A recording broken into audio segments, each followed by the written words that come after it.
नमस्कार। स्वागत है आप सभी का एक बार फिर। मैं प्रिया शर्मा पंखुड़ी और आप सुन रहे हैं मेरे साथ उपन्यास मिलन, भाग 7। मीरा अपनी माँ से कुछ ऐसे सवाल करती है जिनका जवाब बहुत मुश्किल है, क्योंकि लड़की ही नहीं बल्कि कोई भी केवल इच्छाओं के अनुसार चले तो रिश्ते और परिवार के मायने ही बदल जाते हैं। और अगर परिवार और रिश्तों की परवाह की जाए तो इच्छाओं की पोटली बनाकर रखने के सिवाय कुछ नहीं बचता। हाँ, ये ज़रूरी है कि दोनों का संतुलन बनाकर रखना ही जीवन है। सुगंधा जी कहती हैं, मीरा, ऐसा नहीं है कि लड़की का जीवन मुश्किल है, लेकिन बहुत अहमियत रखता है। ये सच है, उसका हर कदम उसके माँ बाप की परवरिश भी बताता है। आज मुझे अपने सवालों का जवाब मिल गया है माँ। मैं आपसे वादा करती हूँ कभी भी आपकी परवरिश पे सवाल नहीं उठने दूंगी, मीरा कहती है। मीरा, कौन है वो जिसके लिए तू इतनी परेशान है? सुगंधा जी पूछती हैं। मीरा घबराते हुए, कोई नहीं माँ, मैं क्यों किसी के लिए परेशान होने लगी? झूठ मत बोल मीरा, मैं देख रही हूँ तुझे आजकल। मेरा बस इतना कहना है कि ऐसा कोई भी फैसला मत लेना जिससे माधवी के दिए जख्म हरे हो जाए। सुगंधा जी कहती हैं, ऐसा कुछ नहीं होगा माँ, कहते हुए मीरा अपनी माँ से वादा करती है। इतने में शामू भैया की आवाज़ कानों तक आती है। बड़ी माँ कहाँ हैं आप?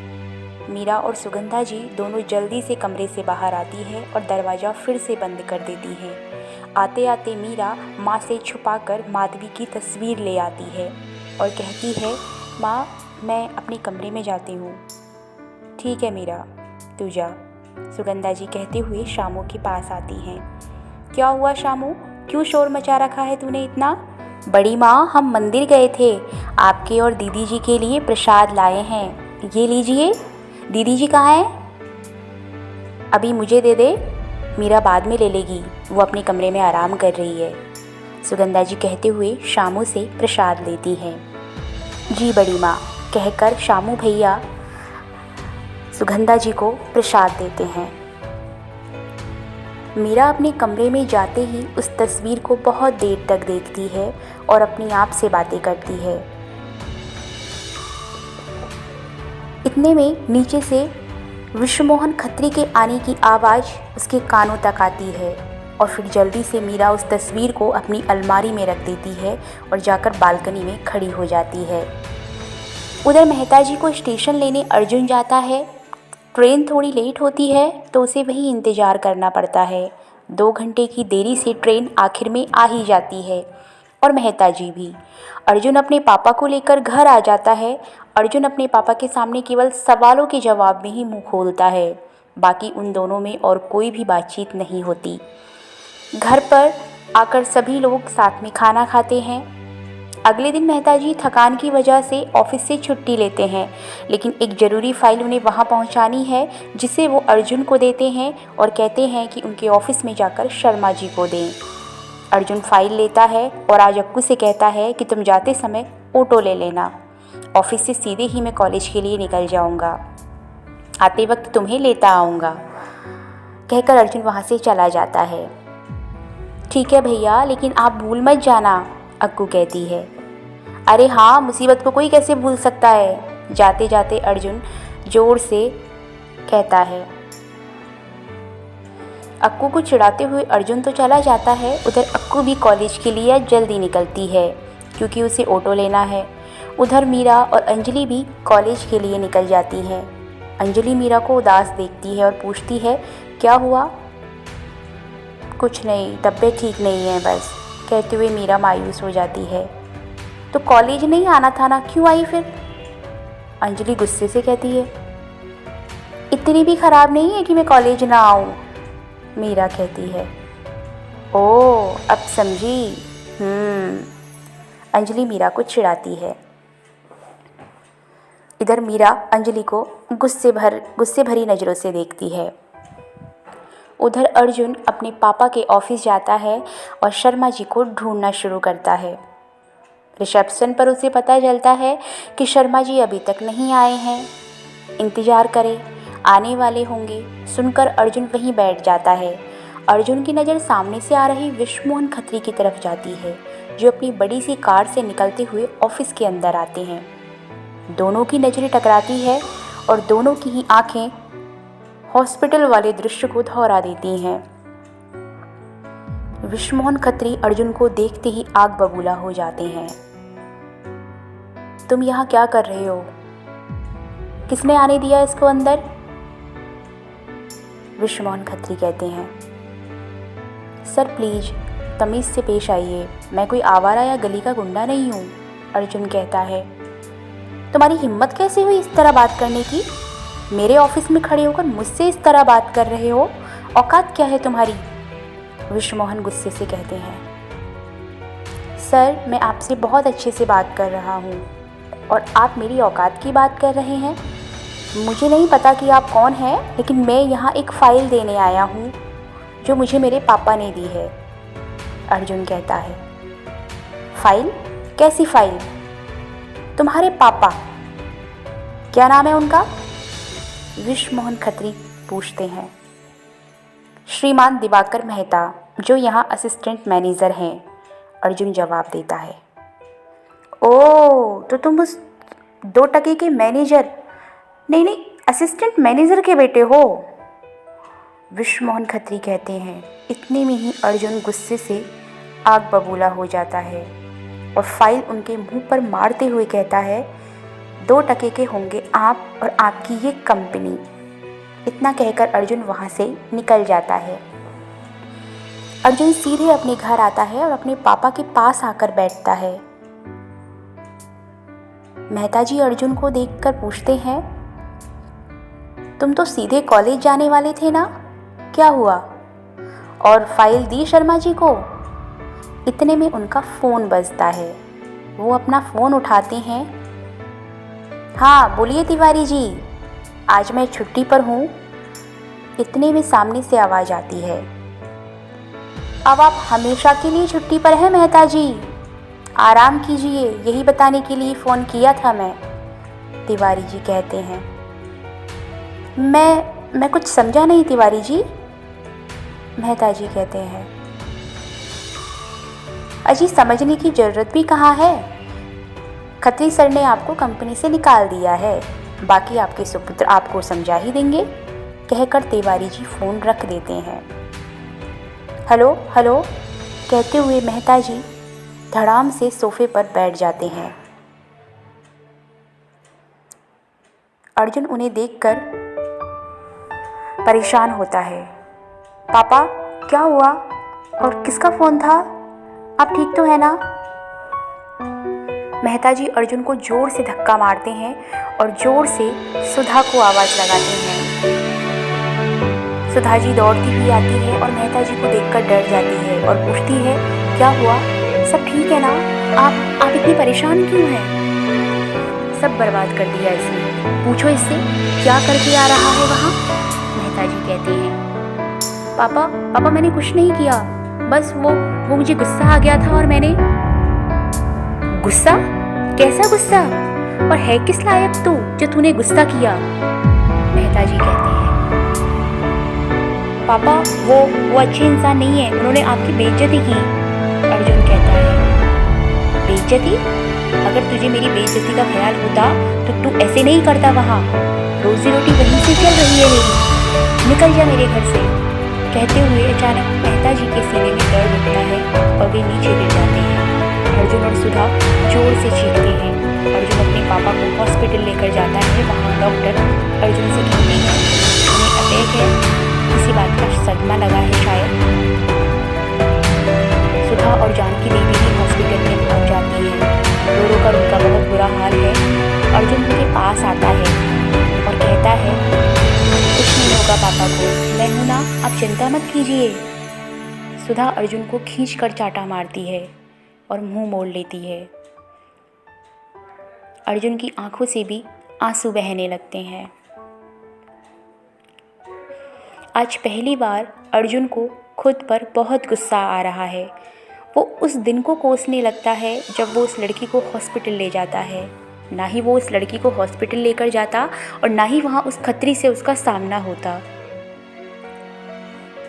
मन ही मन अर्जुन उस लड़की से मिलने की सोचता है, पर कैसे। इतने में वहाँ डॉक्टर आते हैं और कहते हैं कि अभी ठीक है उनकी हालत, दिल का दौरा था, हालत अभी थोड़ी नाजुक है, आप सभी को उनका ध्यान रखना होगा, कोई स्ट्रेस ना ले वे, कहकर डॉक्टर चले जाते हैं। सुधा और जानकी जी मेहता जी के पास जाती हैं, लेकिन अर्जुन नहीं जाता। वो हॉस्पिटल से अक्कू को लेने कॉलेज चला जाता है और कॉलेज के बाहर उसका वेट करता है। अक्कू के कॉलेज ख़त्म होने में अभी 10 मिनट बाकी थे। अर्जुन सुबोध को कॉल करता है और सीधा वहाँ आने के लिए कहता है। उधर मीरा और अंजलि दोनों की क्लास नहीं होती, वे गार्डन में बैठी हैं। अचानक अंजलि का ध्यान कॉलेज के गेट से बाहर जाता है और वो कहती है, देख मीरा, ये वही लड़का है ना शायद। मीरा देखते ही अर्जुन को पहचान जाती है और कहती है, हाँ वही है, आज तो बड़ी जल्दी आया है, लगता है दोनों की अच्छी केमिस्ट्री है। अंजलि मीरा को चिढ़ाते हुए कहती है, आज कुछ परेशान भी लग रहा है, क्या पता ब्रेकअप करने आया हो। मीरा कहती है, धन्य है आप देवी जी। अंजलि मीरा की तरफ दोनों हाथ जोड़ती है। इतने में कॉलेज ख़त्म होने का टाइम होता है और गेट कीपर गेट खोल देता है। अंजलि और मीरा जो कि गार्डन में है तो बाहर निकलने के लिए आ ही रही होती हैं। दरवाजे के ठीक सामने अर्जुन है।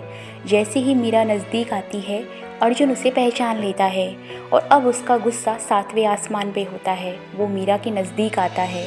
मीरा घबरा जाती है और वो मन ही मन सोचती है, ऐसी मुलाकात का तो मैंने कभी नहीं सोचा, वो खुद चल कर आएगा मेरे पास। इतने में अर्जुन वहाँ आकर कहता है, तुम वही हो ना तुम जिसे उस दिन मैंने। हाँ वही हूँ, मीरा नाम है मेरा। मीरा कहती है, तुम्हारा नाम गया भाड़ में। मेरे जीवन का सबसे बुरा दिन था जब मैं तुमसे टकराया, और उससे भी बुरा वो पल जब तुम्हें हॉस्पिटल ले गया। अमीरजादी हो तो क्या जो मन आएगा वही करोगी। और एक बात सुन लो तुम, और अपने उस बाप को भी बोल देना, हर वक्त इंसान के पैसा काम नहीं आता, और उस खत्री को मैंने बर्बाद नहीं किया ना तो मेरा नाम भी अर्जुन मेहता नहीं। गुस्से से अर्जुन मीरा को भला बुरा कहता है। आप ये क्या कह रहे हैं, और इस तरह मेरे डैडी के बारे में नहीं बोल सकते। हुआ क्या है मुझे भी तो पता चले। अब मीरा अर्जुन से कहती है। इतने में अक्कू वहाँ आती है। भैया क्या हुआ, आप इतने गुस्से में क्यों हैं। अक्कू और अर्जुन दोनों भाई बहन हैं। ये सुनकर मीरा और अंजलि चौंक जाते हैं। कुछ नहीं अक्कू, चलो यहाँ से। और मीरा को कहता है, तुम याद रखोगी मुझे, ये वादा है मेरा, कहकर वहाँ से चला जाता है। अर्जुन और अक्कू वहाँ से चले जाते हैं। मीरा की आंखों से आंसू बहते हैं और वो अंजलि से कहती है, ये क्या हो गया अंजलि, वो जिस दिन को मनहूस कह रहा है वो दिन तो हमारे लिए सबसे अच्छा था। वो ऐसे कैसे बोल सकता है, हमें उससे बात करनी पड़ेगी।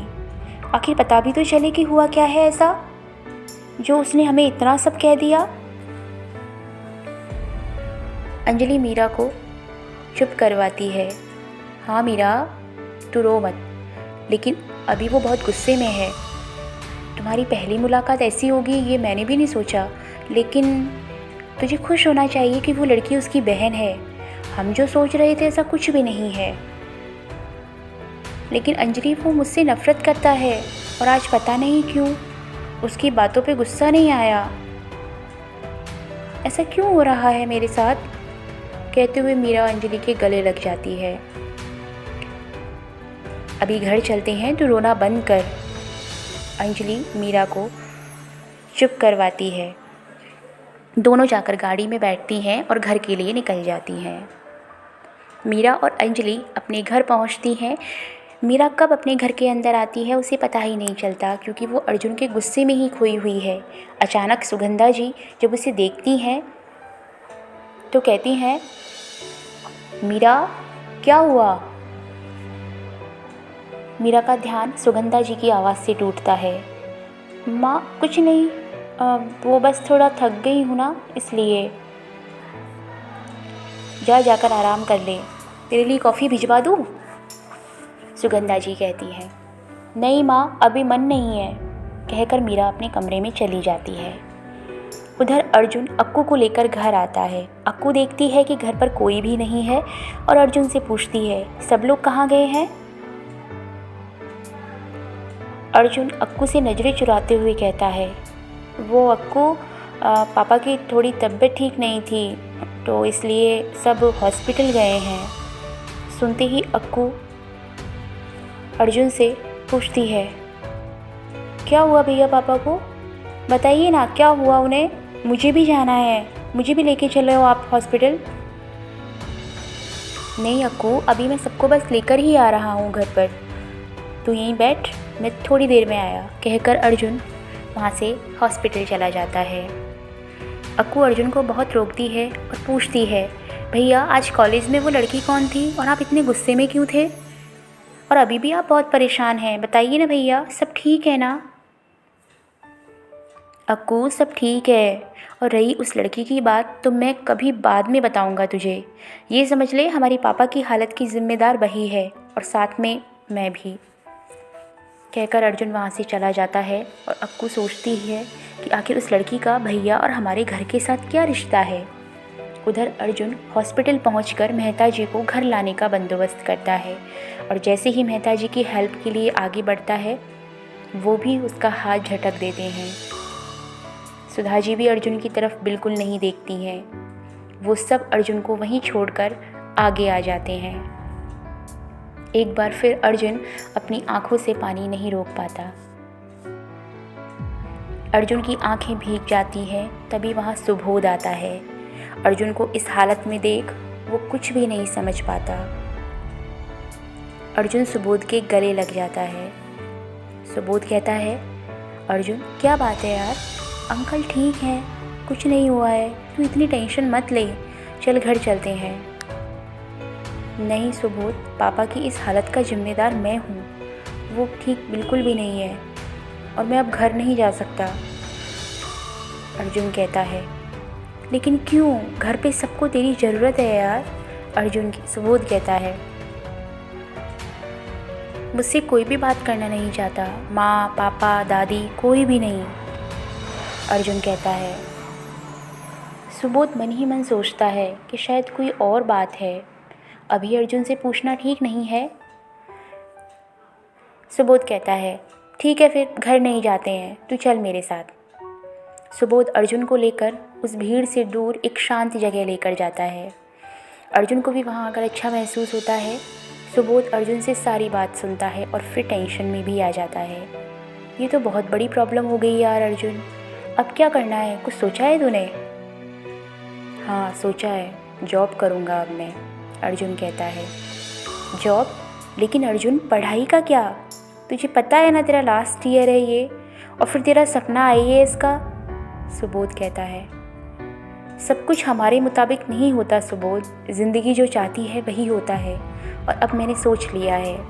अर्जुन कहता है, लेकिन अर्जुन कैसे जॉब करेगा तू, ना कोई डिग्री ना कोई कोर्स, फिर कैसे यार, बहुत मुश्किल है।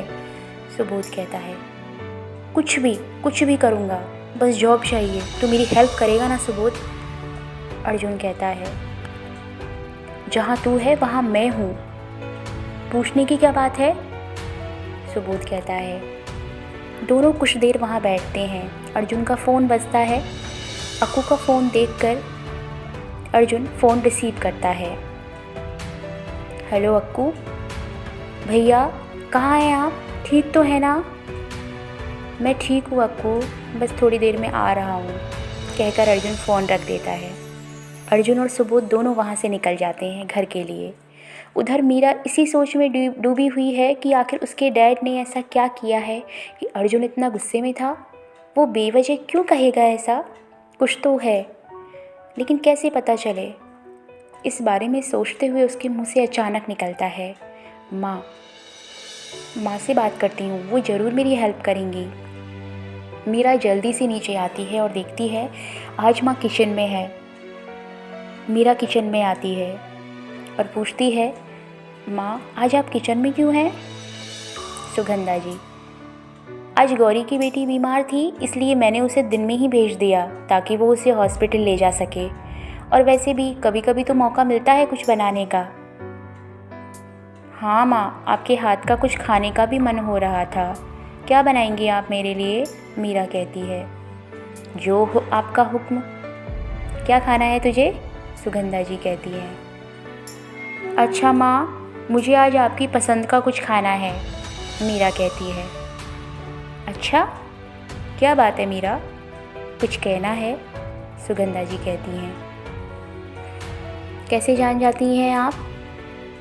मीरा कहती है, तेरी माँ जो हूँ सब तेरे चेहरे से पढ़ लेती हूँ। बता क्या बात करनी है?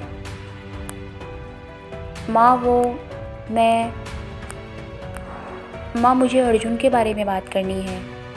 प्लीज़ आप नाराज़ मत होना, पहले मेरी पूरी बात सुनिए। और फिर मीरा आज जो कुछ भी हुआ सब सुगंधा जी को बता देती है। क्या उस लड़के का नाम अर्जुन है? सुगंधा जी कहती है। हाँ माँ, लेकिन तेरे डैड ऐसा क्यों करेंगे जिससे वो लड़का इतने गुस्से में था? और उनकी मुलाकात भी तो वहाँ हॉस्पिटल में कुछ देर की थी। सुगंधा जी कहती है, मुझे नहीं पता माँ, डैड ने कुछ तो ऐसा किया है जिससे उसे तकलीफ़ पहुँची है। आप पता कीजिए ना माँ, डैड तो हमसे बात तक करना पसंद नहीं करते, प्लीज़, मीरा कहती है। और तुम कभी भूल कर भी इस बारे में अपने डैड से बात मत करना, नहीं तो तेरे डैड कुछ गलत कर बैठें। मैं कुछ सोचती हूँ,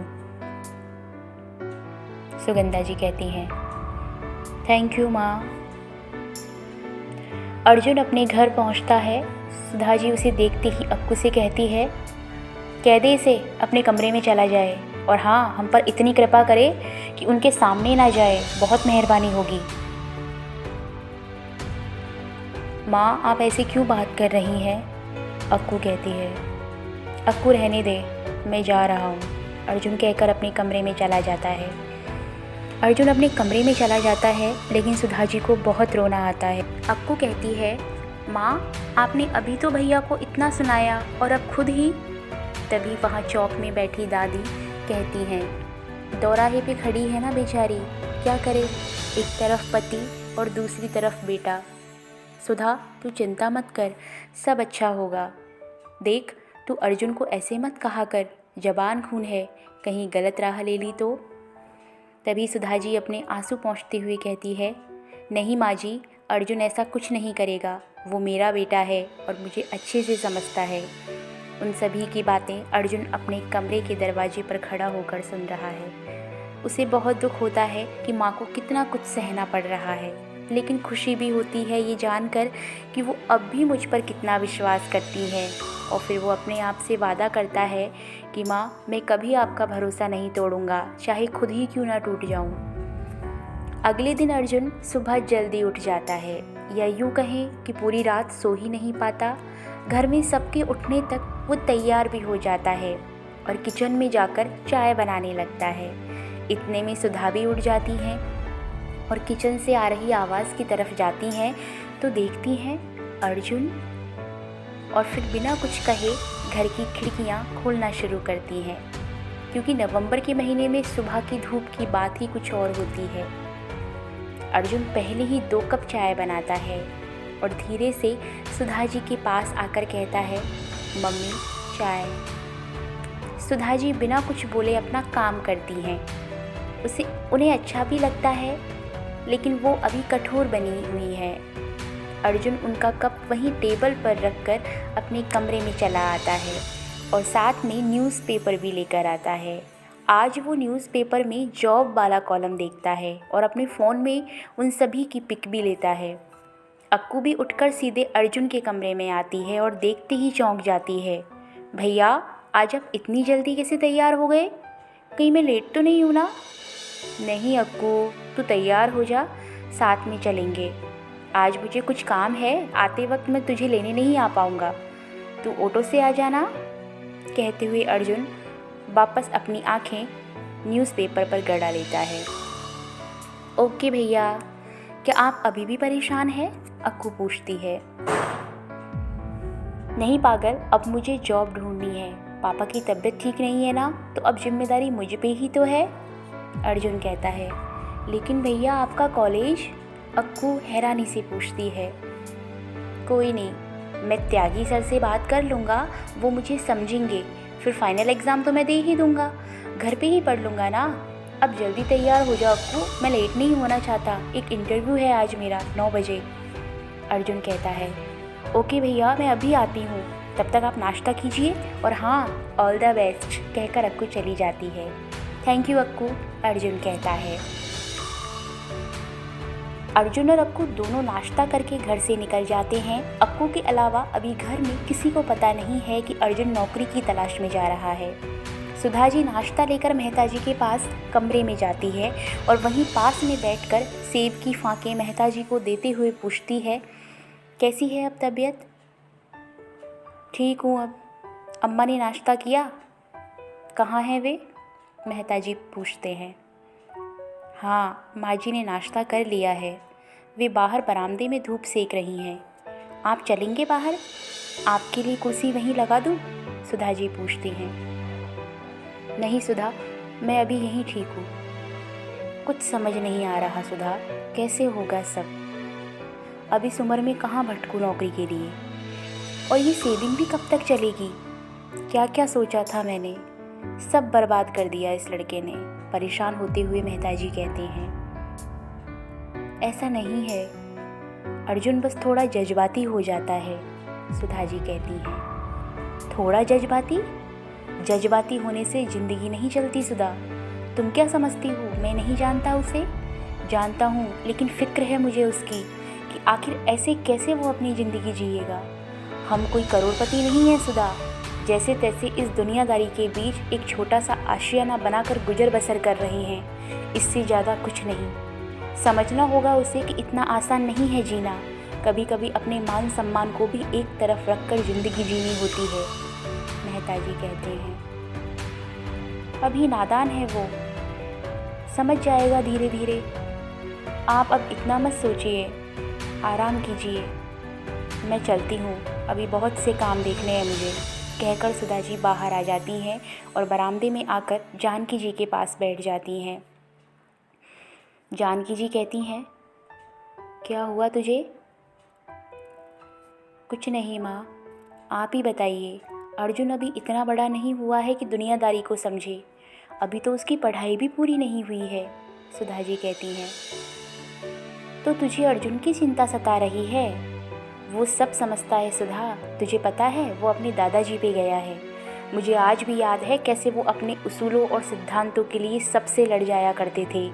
आज अर्जुन को देखकर मुझे उनकी याद आ जाती है।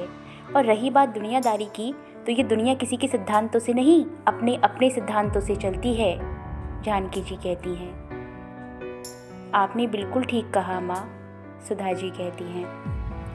वहीं खत्री विला में विश्वमोहन खत्री ऑफिस के लिए तैयार हो रहे हैं। मीरा कॉलेज के लिए निकल चुकी है। सुगंधा जी सोच रही हैं आखिर कैसे पूछूं इनसे उस लड़के के बारे में। फिर हिम्मत करके विश्वमोहन खत्री के पास जाती हैं और बोलने की कोशिश करती हैं। हो गए आप तैयार? गौरी ने नाश्ता लगा दिया है, चलिए। नहीं, आज मैं नाश्ता ऑफिस में ही करूँगा, कोई ज़रूरी मीटिंग है, जल्दी निकलना है मुझे, विश्वमोहन जी कहते हैं। लेकिन नाश्ता तैयार है, सुगंधा जी कहती हैं। कहा ना मैंने, मैं जल्दी में हूँ, विश्वमोहन जी कहते हैं। सब ठीक तो है ना ऑफिस में?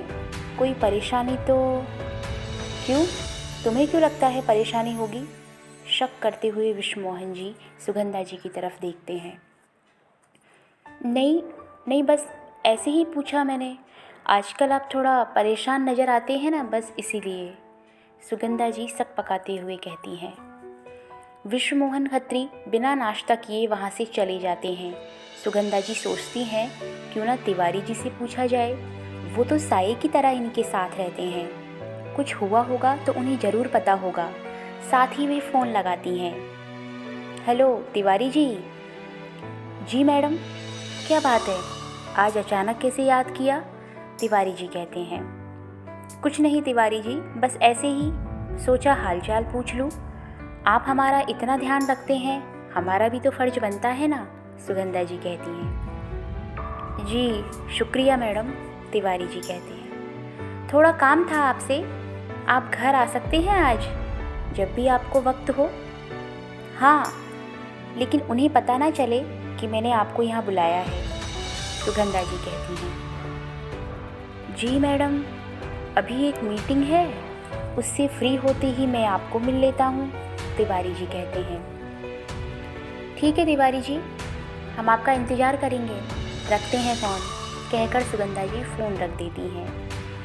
फ़ोन रखते ही सुगंधा जी सोचती हैं आखिर कैसे तिवारी जी से निकलवाया जाए। तभी शामू को आवाज़ भी लगाती हैं। शामू। जी बड़ी माँ। ऐसा कर, कुछ कचौरी और समोसे गर्मा गर्म लेके आ। हाँ, और सुन, साथ में जलेबी भी थोड़ा ज़्यादा लाना, ठीक है? ये ले पैसे। शामू भैया को पैसे देते हुए सुगंधा जी कहती हैं। कोई आ रहा है क्या बड़ी माँ? शामू भैया पूछते हैं। हाँ शामू, सुगंधा जी कहती हैं। शामू भैया बाजार चले जाते हैं। तभी सुगंधा जी गौरी को पूछती हैं। गौरी, अब कैसी है तेरी बेटी की तबीयत? क्या नाम है उसका? मैम साहब, मीठी नाम है उसका, अब आराम है उसको भी। वैसे कौन आ रहा है घर में? मैं कुछ बनाऊं क्या? गौरी पूछती है। नहीं, बनाना कुछ नहीं है।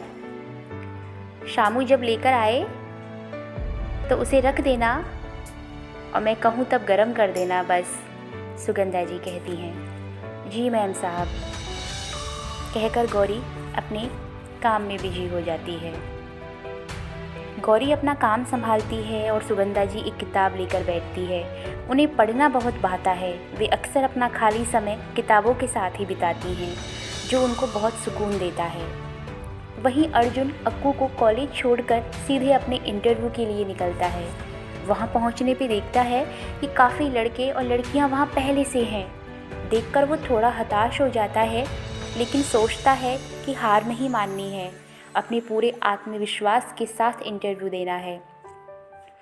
तभी वहाँ कॉलेज में अक्कू का मीरा और अंजलि से सामना होता है। वो अपनी नज़रें हटा लेती है और अपनी क्लास की तरफ जाती है। इतने में मीरा उसे रोकती है और कहती है, अक्कू।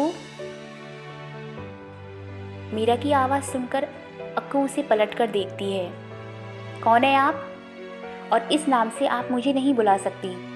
मेरे अपने मुझे इस नाम से बुलाते हैं। मेरा नाम आकृति है, आकृति मेहरा, समझिए आप?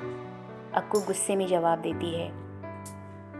सॉरी आकृति, मुझे तुमसे कुछ बात करनी है, मीरा कहती है। लेकिन मुझे आपसे कोई बात नहीं करनी। मुझे नहीं पता कि आप कौन हैं, मुझसे क्या बात करना चाहती हैं।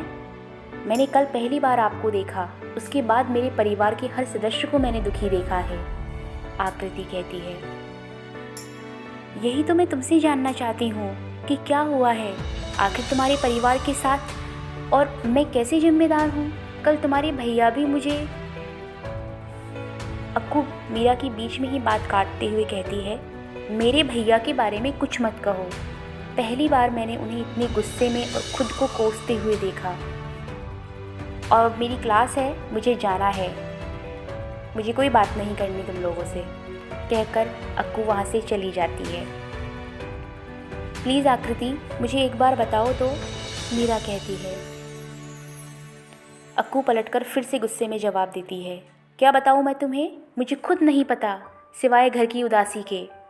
इतना कहकर अक्कू वहाँ से चली जाती है और मीरा फिर से बहुत शर्मिंदगी महसूस करती है।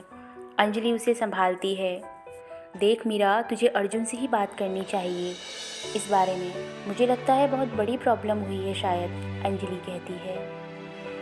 नहीं अंजलि, मैं अर्जुन के सामने जाते ही अपने होश खो बैठती हूँ। बात कैसे करूँगी मैं उससे? फिर कल के गुस्से के बाद तो मेरी बिल्कुल हिम्मत नहीं है उसे देखने की। कितना परेशान होगा वो, क्या करूँ, कुछ समझ नहीं आ रहा है। मैंने इस बारे में माँ से भी बात की है, शायद वहाँ से कुछ पता चल जाए, मीरा कहती है। इधर अर्जुन और बाकी बचे लड़के लड़कियों को सूचना मिलती है कि इंटरव्यू नहीं होगा, किसी को पहले से ही जॉब दे दी गई है। सभी लोग वहाँ कुछ देर हंगामा करते हैं कि ऐसे कैसे हो सकता है, योग्यता के आधार पर होना चाहिए। लेकिन अर्जुन सुनते ही वहाँ से बाहर आ जाता है और उदास चेहरा लिए एक चाय की दुकान पर आकर बैठ जाता है और चाय के लिए बोलता है।